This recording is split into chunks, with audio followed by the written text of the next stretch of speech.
Boa tarde pessoal do grupo, tudo bem com vocês? Graças a Deus aqui comigo tá tudo bem. Pessoal, vou fazer mais um vídeo aqui pro canal aqui, espero que vocês venham a gostar. Esse vídeo vai ser um pouco diferente. Eu gostaria de chamar a atenção de todo aquele que deparar com esse vídeo, que venha assistir esse vídeo, quem sabe através desse vídeo, da palavra que eu tenho para dizer nesse vídeo, pode te ajudar. Eu não sei, não conheço a sua vida, a sua situação. Uma coisa que eu sei é que Deus, Ele tem o seu propósito, porque nada acontece por acaso. Então, às vezes, a gente não entende o agir de Deus, mas Deus tem o seu plano na vida de cada um, pois a Bíblia ela vai dizer que Deus conhece o fim antes do começo. E se Deus conhece o fim antes do começo, o que é que eu quero dizer? Que o nosso Deus, Ele é o Deus do onipotente, onipresente, onisciente. E Deus, na sua presciência, Deus conhece todas as coisas. Deus sabe o seu futuro, Deus conhece a sua vida, sabe tudo o que acontece com você. Fala, mas por que se Deus sabe tudo o que acontece comigo, e Deus sabe se você vai ser salvo, Deus sabe se você não vai ser salvo? Aí você fala, realmente Deus sabe de tudo. Agora, o que Deus até faz na nossa vida e fez, é que Deus nos deu um livre-arbítrio, o direito de escolha. E essa escolha Ele deixou para que nós nos escolhemos e decidimos o que nós queremos fazer. Mas o assunto que eu quero dizer nessa tarde é o seguinte.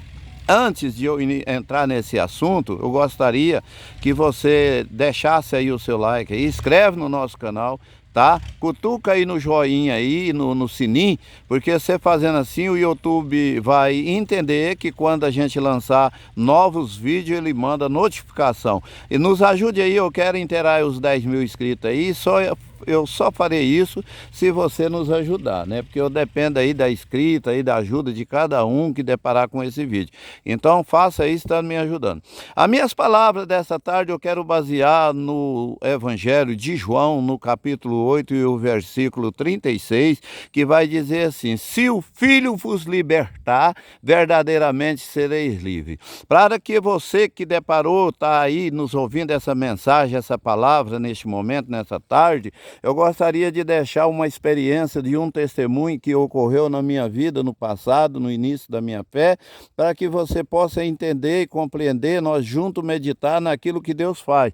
O Deus, Ele age na vida de cada pessoa de uma forma ou de outra, e o que eu quero dizer é que eu não acredito no acaso e nem em coincidência. Eu acredito na permissão ou na providência de Deus, porque muitas das vezes algo acontece na sua vida por causa da sua insistência, Deus permita para que aconteça, e outras das vezes Deus cria ocasiões para que você venha ver a manifestação dele na sua vida. Então, às vezes é providência. Deus providencia algo para que age na sua vida, porque Deus conhece a sua vida, a sua situação, sabe de tudo quanto você necessita. O que eu quero dizer é que no início da minha fé, quando eu aceitei Jesus como meu Salvador, eu tinha alguns vícios, como muito hoje, que tem também certos costumes, certos vícios, que quer deixar e não consegue. Às vezes luta, se esforça, peleja e não está conseguindo de mudar a sua vida. Às vezes você pensa, gente, eu quero mudar de situação, eu quero mudar a minha vida, eu quero que isso aconteça, eu quero fazer, mas de repente você está fazendo a mesma coisa, e sendo que você fez propósito que gostaria de parar, de deixar, de praticar aquilo que você às vezes acha que não está certo, que a sua consciência tem acusado. Então tem te incomodado e você tem feito vários propósitos, dizendo que não quer mais agir daquela forma, daquela maneira, e quanto menos você espera, você estará praticando os mesmos fatos, os mesmos erros, e continua e vai continuando. Da mesma maneira ocorreu comigo no início da minha fé. Eu jogava demais, era muito viciado no jogo e queria abandonar o jogo, mas não dava conta. E foi quando eu aceitei Jesus como meu Salvador, no início da minha fé, Aí eu perguntei ao pastor, como que a gente ora, como é que é? Eu vejo vocês aí orando, uns falando uma coisa, outros falando outra. Por que isso? Ele falou, Célio, orar é conversar com Deus. Você vai falar com Deus, contar para Deus, falar, pedir, né, apresentar a Deus as suas necessidades, os seus problemas, alguém, né? Aquilo você vai conversar com ele, vai dialogar, e ele está pronto, ele é onisciente, está em todos os lugares e vai te ouvir, e dependendo da sua petição, ele vai responder as suas orações. Falei, tá bom. Então, como eu jogava demais, só vivia na casa de jogo, às vezes quando eu estava parado lá em casa, eu ia pro jogo, eu gostava demais de jogo. Pensa num camarada que gostava de jogar. Olha, para vocês terem uma noção das coisas, o tanto que eu gostava de jogar, uma ocasião, pessoal, eu fui trabalhar no Rio de Janeiro e naquela época eu ganhava 3 salários por mês. Eu trabalhava de pedreiro, deixei a minha esposa na cidade de Itiutaba e eu fui ali para o Rio de Janeiro, eu ganhava 3 salários. Então eu fiquei lá 3 meses naquela época e eu ganhei lá quase 10 salários e representava naquele momento 10 mil reais, se fosse hoje, mais ou menos uns 10 mil reais, certo? Ou mais, um tiquinho. Eu cheguei em casa, sabe, a minha esposa tinha ficado em casa, a gente vivia de aluguel naquela época, uma situação muito crítica, nós era muito pobres. Então eu tinha 3 filhos pequenos, né? E graças a Deus, hoje tenho os mesmos, graças a Deus já está grande. E naquela época era 3 filhos pequenos. E eu cheguei em casa, minha mulher aguardando para a gente fazer feira, para a gente comprar, né, a comida ali para nos alimentar e aquilo que precisava, porque 3 meses trabalhando fora, né? Então aí eu cheguei e com o dinheiro, eu tinha mandado algum dinheiro, né? Sempre eu mandava, mas eu cheguei nessa média, com uns 10 mil reais. Pessoal, antes de eu fazer alguma coisa, estava lá com 2 ou 3 meses de aluguel atrasado, e antes de eu pagar tudo isso, eu fui para casa de jogo, fui jogar cacheta. Talvez você que está me ouvindo, tem alguém aí, né, que não é evangélico, às vezes até gosta de jogar cacheta, baralho, e naquela ocasião eu gostava muito de jogar cacheta apostado. E aí eu fui jogar cacheta de mano com um certo camarada na época, e nós jogando. Pessoal, olha aqui para vocês verem, eu estava com todo o dinheiro, não tinha pagado aluguel, não tinha pagado nada, não tinha feito feira nem nada, tinha trabalhado 3 meses lá no Rio de Janeiro. Aí eu comecei a jogar e eu estava perdendo já 5 mil para o meu adversário, e ele me fez uma proposta. Ele me jogou uma carta, só para você ter noção, ele me jogou 10 de paus. Na hora que eu fui levar a mão no baralho para comprar, ele falou, peraí, Célio, eu vou te dar uma oportunidade de você forrar o dinheiro que você está perdendo para mim. Eu falei, tá, vou. Falou, peraí, eu vou fazer uma proposta para você. Eu digo, então tá. Ele falou, olha, qualquer carta que você jogar para mim, eu vou bater de 10. Eu falei, qualquer carta que eu vou jogar para você, você vai bater de 10? Ele falou, vou. Qualquer carta que você jogar, eu vou bater de 10. Você tá entendendo? Aí eu falei, bom, então você tá com 2 coringa aí na mão, né? Coringa tá bem, qualquer carta que cair vai servir de par. Então vai dar, porque com 2 coringa, sobrando, né? Vamos supor que ele tem né? Aí eu falei, vai dar, é certeza que vai dar, né? Aí ele falou, não, eu não tenho nenhum coringa. Eu falei, você não tem nenhum coringa e toda carta que eu jogar você vai bater de 10. Ele falou, vou. Toda carta que você jogar eu vou bater de 10. Eu falei, então tá bom. Aí eu fui dentro, comprei 10 de pau. Como ele tinha me jogado 10 de pau, eu comprei 10 de pau.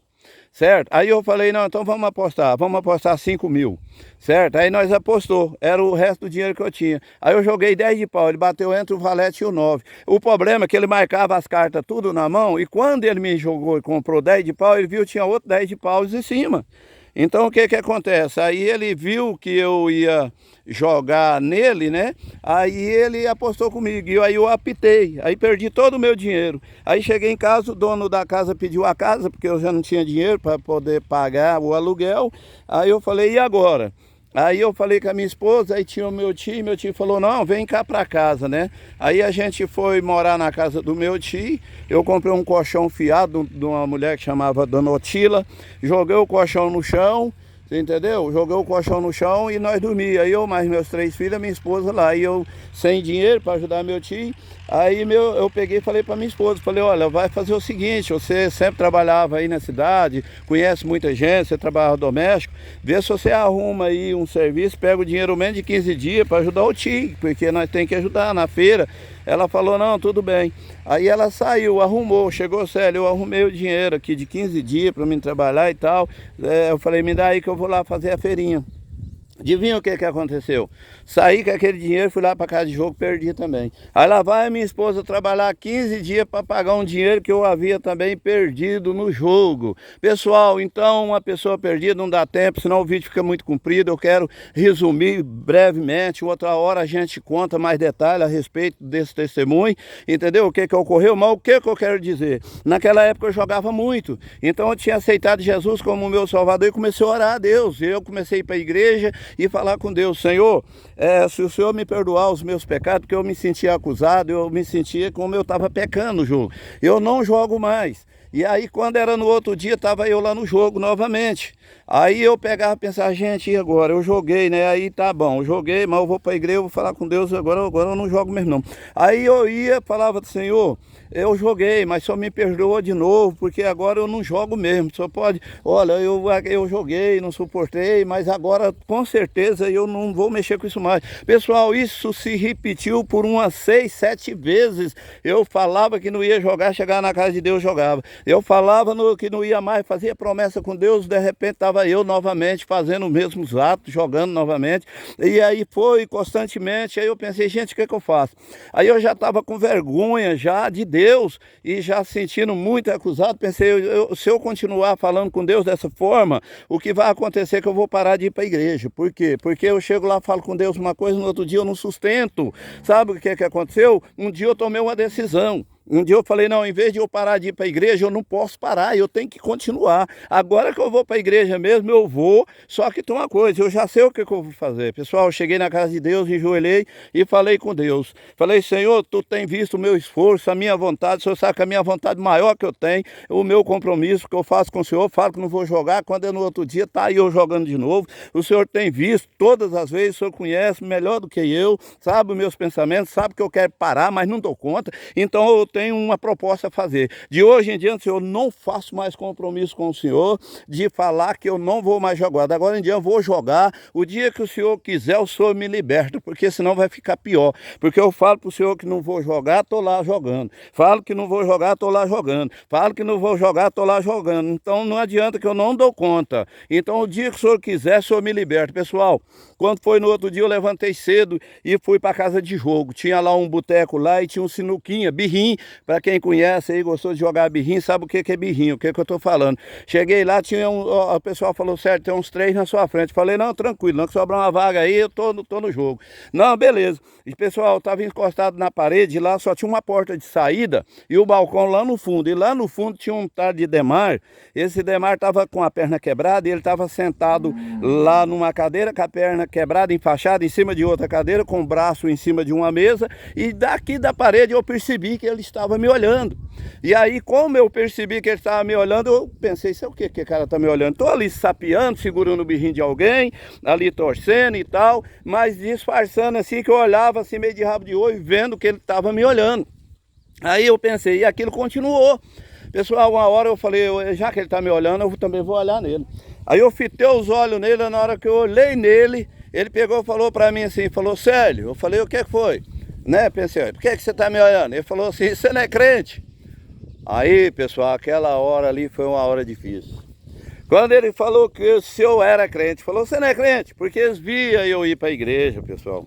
Né? Eu era novo convertido, não era batizado ainda, mas o dia que eu aceitei Jesus para ser crente. Eu não aceitei Jesus por acaso, não levantei minha mão só por levantar, eu levantei para servir a Ele. Entendeu? Aí quando ele perguntou, você não é crente? Aí eu pensei, eu vou falar que não sou, vou falar que sou. Aí veio na minha cabeça um pensamento, se eu falar que sou, ele vai falar que o que eu estou fazendo. Se eu falar que não sou, eu estou negando a Jesus. Eu falei, mas eu prefiro enfrentar a vergonha aqui diante deles, mas eu não nego Jesus. Eu falei, eu sou crente sim. Ele falou, não, você não é crente não. Eu falei, eu sou crente. Ele falou, não é, porque aqui não é lugar de crente. Vê se tem algum crente aqui. Aí perguntou pro pessoal, quem é crente aqui? Quem é crente aqui? Você é crente? Não, não, não. E aí o povo ainda quer meio coretar. Aí eu não. Ele falou, pois é, Sérgio, você não é crente não. Aqui não é lugar de crente não. Aí calou, aí eu fiquei desconfiado, com vergonha, né? Daquele ocorrido, daquele acontecimento. Fiquei por ali, fui disfarçando. Conforme um ia saindo mais do lado da porta, eu passava pro lugar dele. Olha, pessoal, naquele dia eu não joguei, porque eu não tive mais coragem. Fui passando até e não tive coragem de sair de uma vez dali. Mas quando sobrou uma vaguinha, eu só dei um cavalo de pau assim, gente, caí na rua. E a partir daquele dia, nunca mais eu joguei sinuca. Deus me libertou. Olha aqui, pessoal, o que eu quero dizer uma coisa. Talvez você que deparou com esse vídeo tem pedido, às vezes tem falado, né? Você tem falado, mas uma coisa, eu penso comigo e vejo a realidade. Primeira coisa que se tem que ter no seu coração é a vontade de fazer. Quando você tem vontade de deixar de alguma coisa, porque tem pessoa que se acomoda com o erro, com o pecado, continua praticando, né, da mesma maneira, um dia após outro, mas não tem vontade mesmo. E Deus é aquele que conhece o nosso coração, conhece o que é sincero, conhece o verdadeiro. E Deus quis nos mostrar, porque a Bíblia diz no Evangelho lá de João, no capítulo 8 e o versículo 32, né, no 36, se o Filho vos libertar, verdadeiramente sereis livres. No versículo 36 é o que eu citei no início aqui da nossa palavra, né? Então, Jesus é quem liberta. Eu fui entender que sem Ele nada podeis fazer. Ele diz, sem eu nada podeis fazer. É Ele que faz. Mas para isso nós temos que querer. Porque quando você quer, porque às vezes tem pessoa que fala, não, igual eu falei, Senhor, o dia que o Senhor quiser, né, o Senhor me liberta. Mas Ele sabia que dentro do meu coração, o maior desejo da minha alma era ser liberto daquele vício. E se você continua, está na mesma situação, às vezes você já tem feito propósito com Deus, Senhor, eu nunca mais vou praticar isso, Senhor, nunca mais vou fazer aquilo, Senhor, nunca mais vou fazer aquilo outro, sabe? O Senhor pode ter certeza, me perdoa, mas Deus quis mostrar que não é nós, porque quem faz é Ele. Antes Ele nos escolheu, a Bíblia diz que foi Ele que nos escolheu, não nós. Então o que acontece? Quando nós entregamos na mão dEle, Ele que conhece o nosso propósito, o nosso desejo, a vontade do nosso coração, então Ele entra com a ação. E você que deparou com esse vídeo nessa tarde, ouviu essa palavra, coloque em prática na sua vida, deixa Deus agir, entrega nas mãos do Senhor, mas faz para o Senhor, eu realmente não dou conta. Fala para Deus, Senhor, não posso, eu não dou conta, eu não consigo, mas o Senhor é o Deus dos deuses, o Deus do impossível, o Senhor do Senhor, é tudo na minha vida. Então toma conta de mim, Senhor, me liberta, tira isso de mim. Se realmente você quer, Deus vai operar na sua vida. Que Deus te abençoe, que o Espírito Santo fala no seu coração, e até o próximo vídeo, em nome de Jesus. Amém.